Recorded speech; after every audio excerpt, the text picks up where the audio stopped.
So we were going for this monthly guarantee. Now, I want to show you some more detail about putting tags on pages and on ads. This was instructions for tagging 800 Flowers ads, the banner ads that ran in the emails. And there are trafficking instructions and notes. There's code here that you need to copy. So when copying tags from the spreadsheet, be sure to click inside the cell and highlight the text you want to copy. Copy the entire cell rather than the text within it. Some applications may put an extra set of quotation marks around the tags, causing them to function incorrectly when they're placed on the publisher's web page. The publisher needs to insert device IDs to enable in-app conversion tracking. Okay, all kind of run by Google, as you can see. Now, if we look at the Excel chart and go from left to right and look at the columns, you've got a basic placement ID, meaning this is this particular program with certain dates. Okay. There's the site is called Hive, but it is the email campaign. There's a name for the placement. There's the type of ad listed, which is display. Now, the dimensions, this is for the tag. The tag is 1 pixel by 1 pixel, so it's very, very tiny, okay, if you think about it, because you've got ads that are 250 by 300 pixels, etc. There's a start date and an end date.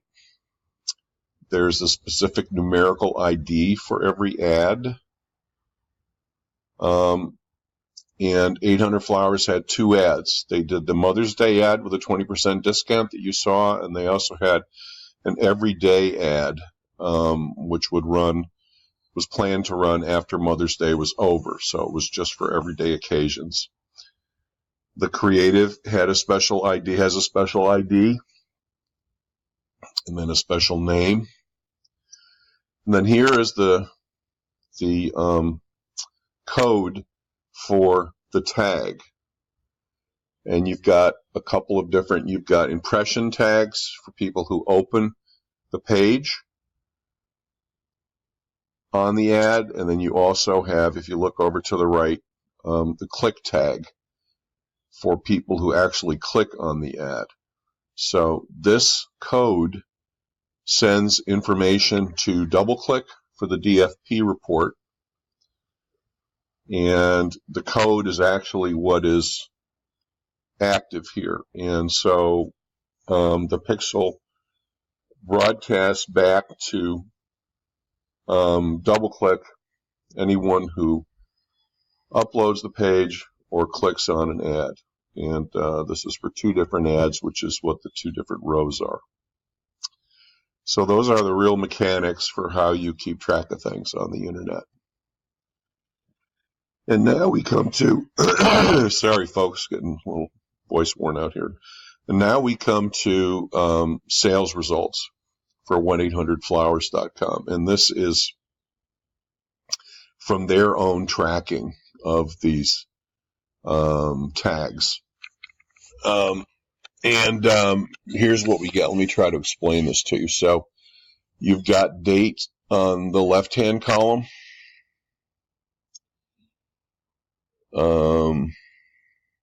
So this would have been the, date on the left-hand column, and then you've got our site, which was defined as Hive, even though it's the email.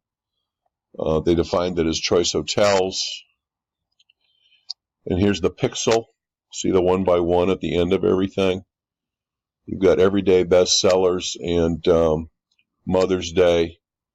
And Mother's Day was not running. It was only everyday bestsellers. So you should be seeing results here only for everyday bestsellers. Then you've got impressions for each one of these things. You've got 199,604, 191,372. You can see them there, all basically for everyday bestsellers. You've got clicks, view through and click through conversions, view through and click through revenue. Now, what does this mean? Well, click through revenue and conversions should be pretty clear. Those are people who clicked. View through is different. It's something that Google has fairly recently begun tracking, and it's basically the off email multiplier. This is tracking people who end up buying later than the initial viewing of the email. Now, these are actual dollar amounts here. So what you're seeing is on a day, for instance, with at the top 199,604 impressions, 34 clicks, 3 people bought afterwards, and the total revenue is $140.80. So what you're seeing here is, once again, from Hive, very, very bad results delivered for the advertiser. And in fact, the total sales 800 Flowers got from running from May through the fall, I think, right up to almost October, November, they sold, I believe it was about $6,000 in flowers and click-through revenue, and another $9,000 or $10,000 in view-through revenue.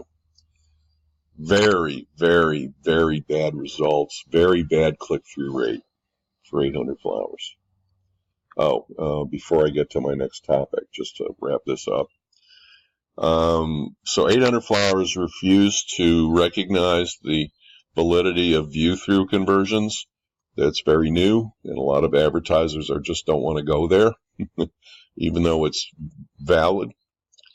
And in retrospect, we looked, I think, fairly bad to 800 Flowers for having projected all those high revenues in the previous chart, and when only, instead of 50 or 60,000 a month they delivered a total of $16,000 or $17,000 when you include view through, and $5,000 or $6,000 when it was click through. What was the problem with the program? The problem with the program was very simple. The email creative was actually very far down on the page. You had to scroll down on the email to get to the 800 Flowers ad. And no one scrolled down because they got the information they wanted. They could confirm the dates and arrival times and the room and the price. They could write down their reservation number or whatever they wanted to do with it, and they didn't need to scroll down. But anybody who uploads a page counts as an impression, even if you have to scroll down to see the ad. So you see lots and lots of impressions, but not a lot of people really seeing the ad. And once again, you see I would say, sort of confusing nature of the trackability of the internet, given how everything is defined. So email.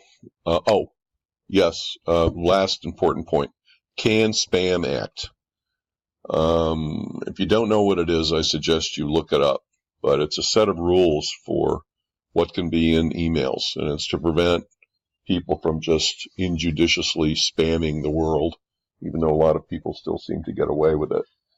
And it's a U.S. law, and it says a number of things that subject lines can't be misleading, and they need to show that it's a sales-oriented email. You need to put the name and address of your company in the email. You need to give people the ability to opt out of the email, etc. And we begged Choice Hotels to put the ad farther up in the email so we could have better results. Choice Hotels refused to do it.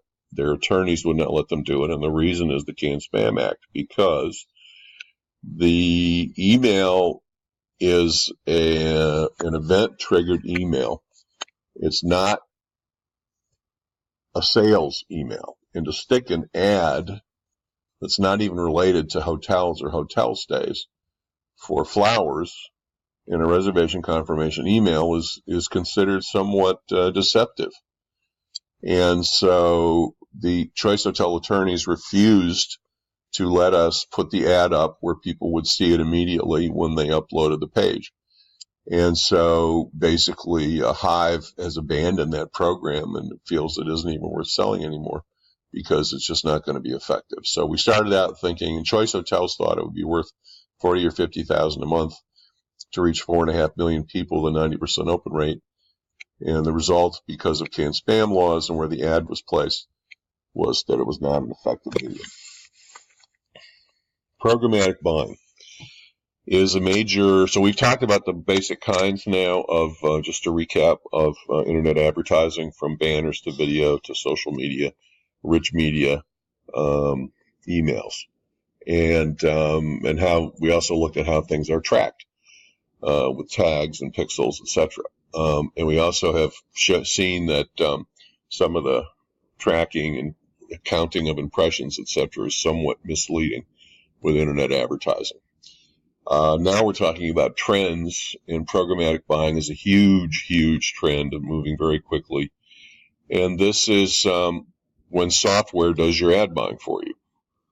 And so it started several years ago, and now lots and lots of advertising on the net is bought by computers, where human beings type in the criteria for, what the advertiser is looking for, and then the software goes out into the marketplace, and where there's bidding, etc., and bids on some things on a CPM basis, and their ads can appear all over the place for very, very low CPM. One problem with programmatic buying, and again I'm going to cite Choice Hotels, they opened up the Wi-Fi landing page to programmatic buying and found ads for competing hotel chains popping up from time to time. So you have to make your your choices and your requirements clear, or you can be fooled and get into a little trouble with just opening everything up to anybody, as we've seen with Facebook and some others. Here's from Statista from the library how many billions is being spent on programmatic, and it's a huge growing phenomenon. And here's video, same thing, a huge growing phenomenon for programmatic. So that clearly is a trend, and these also are trends / issues on the internet for advertising. So we've got the issue of fraud, click bots. It is possible for a site to sell a pay-per-click program, and I am now getting called, and we'll stop.